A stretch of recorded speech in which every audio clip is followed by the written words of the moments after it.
Hi, Adele. Hi. So I love this movie just because it is so raunchy is the wrong word, but it's like raunchy in the fun. Like women and people in general are have more credit in comedy than I think a lot of people want to give them. Absolutely. And I think you hit the nail on the head. We're not raunchy for nasty's sake, even though we do get nasty. Yeah. It's like raunchy in a real way for anybody who spent any amount of time, like, with like girlfriends when they're day drinking or just like even talking to your mom and aunts, like, behind closed doors. Like we go to those places. Oh yeah. And it's a side of us that I don't think you see very often in movies. No, and I love too with this cast. It's so funny because like every time Deadeye was talking about K-pop, all I could think of was like, well, Ashley Park was in K-pop the musical. I need these two characters to like just talk about that musical. And it's like there are so many little things that just come across so well with how these characters all work together. And so for you as a filmmaker, what was the importance of like making sure all of those relationships came across for the audience as they're watching them while still making them all individual characters with their own arc throughout the movie? It's all important, especially for a movie like ours where we just dove in the deep end of the pool of nasty, but we wanted to make sure that it all came from a place of character, that these felt like at the end of the day, real people who you thought like are you or your friends and people you could laugh and cry with. And a lot of that is told within the dynamics of friendship, whether, we have 3 female characters and 1 non-binary.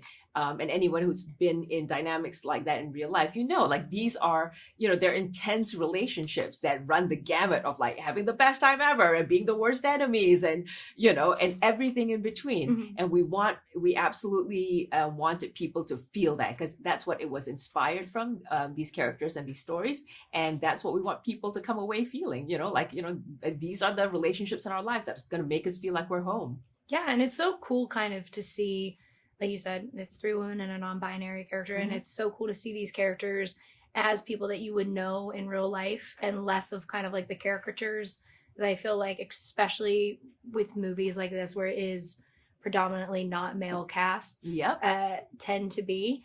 And so what do you hope like audiences take away when they get to see Joyride and get to experience like those characters and see that growth for themselves? Yeah.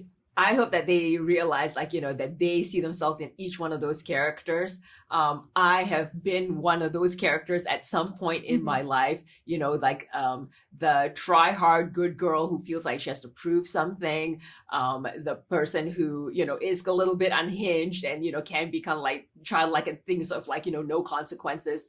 Have been like, all of us at some point have been Deadeye. All of us have been, in a place where we felt like we don't fit in, that we might be very much alone in the world. And, are we ever going to find love? Are we ever going to find our people?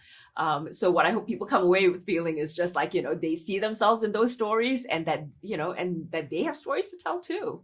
Yeah, I love Deadeye. Deadeye is my favorite character of this movie. And I was like, great, I have a lazy eye. I'm going to just start calling myself. Too? Yeah, you can't tell I have contact time, but I was like, I'm going to start calling myself Deadeye now. There you go. Because I was like, this is for me. But thank you so much. I love this movie a lot, and I can't wait for people to get to see it. Thank you so much. Thank you. It was lovely meeting you.